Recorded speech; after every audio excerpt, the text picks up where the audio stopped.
What if I told you that 4,000 years ago, while most of humanity was still figuring out how to build mud huts, an ancient city of 50,000 people had running water, indoor bathrooms, and a sewage system that would make most medieval European cities look like garbage dumps? And what if I told you that city just vanished? No war, no invasion, no obvious catastrophe. One day, one of the most sophisticated civilizations on Earth simply vanished.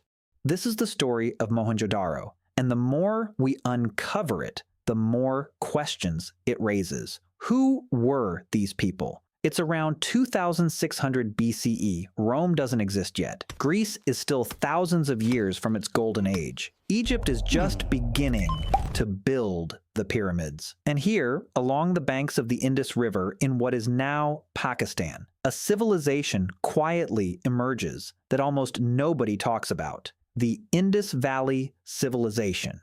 And at its center, two massive cities, Harappa and Mohenjo-Daro. Mohenjo-Daro alone housed an estimated 40,000 to 50,000 people, which for context would make it one of the largest cities on Earth at that time. But it wasn't just big, it was engineered. The city was built on a grid system: straight streets, right angles, deliberate blocks. Sound familiar? That's urban planning, the kind we associate with Rome or modern Manhattan. Except Mohenjo-Daro was doing this 2,000 years before Rome laid a single stone. Every major structure was built from standardized, kiln-fired bricks, all the same size, all interlocking perfectly. Archaeologists found this baffling. How did a Bronze Age society develop such precise, city-wide building standards? Who was enforcing them, and why? The plumbing. Now here's where things get truly wild. Nearly every home in Mohenjo-Daro had its own bathroom, not a hole in the ground. An actual bathing room with a drain. Wastewater flowed from homes into brick-lined sewers running beneath the streets, carefully sloped to carry waste away from the city. These sewers were covered, inspectable, maintained. Rome, famously celebrated for its aqueducts and sewers, didn't build the Cloaca Maxima, its great sewer, until around 600 BCE. That's 2,000 years after Mohenjo-Daro had already solved the same problem. And here's the kicker: Rome's famous sewer system primarily served public spaces and the elite. Mohenjo-Daro's system served ordinary households. The average citizen had access to sanitation that Roman commoners could only dream of. They also built the Great Bath, a massive waterproofed public pool sealed with bitumen, fed by its own wells. Scholars believe it was used for ritual purification. It's one of the earliest public water structures ever discovered on Earth. The question that haunts archaeologists is this: how did they know to do this? What experience or what disaster taught them that separating waste from water would save lives?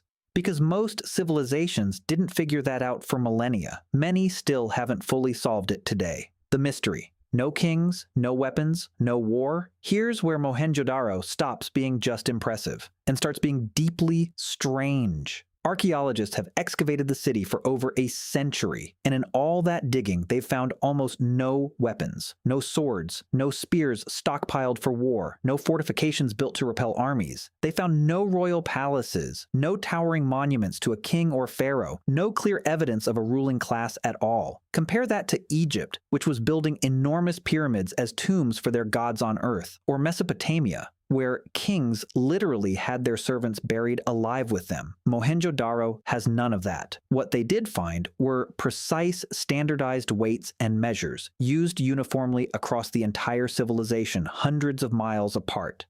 That means there was trade, coordination, and a shared economic system, without any apparent central authority to enforce it. So who was running this city? How did 50,000 people coordinate without kings, without armies, without coercion? We genuinely don't know. Their writing system, the Indus script, has never been decoded. We cannot read a single word they left behind. Every answer is locked away in symbols we cannot crack. The collapse. Around 1900 BCE, something begins to go wrong. The great cities start to empty, trade slows, buildings fall into disrepair and aren't rebuilt. The sophisticated drainage systems clog, and no one fixes them. People leave, gradually, quietly, and don't come back.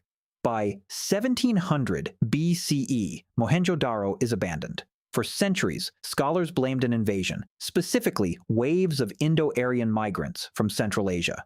The theory was that newcomers swept in, destroyed the civilization, and replaced it. But modern archaeology has largely dismantled that theory. There are no mass graves at Mohenjo-Daro, no burn marks, no battlefield evidence, a handful of scattered skeletons. But nothing that looks like a conquest. What the evidence does suggest is far more chilling, because it sounds familiar. Climate change. The Gagar-Hakra River, a massive waterway that fed the entire region, appears to have shifted course and eventually dried up, possibly due to tectonic activity and long-term drought. The monsoon patterns that sustained Indus Valley agriculture began to fail. Crops failed. Water became scarce. The very resource that made their civilization extraordinary, their mastery of water, became the thing they could no longer secure. And so they walked away, slowly, without drama, into history. Mohenjo-Daro lasted for 700 years.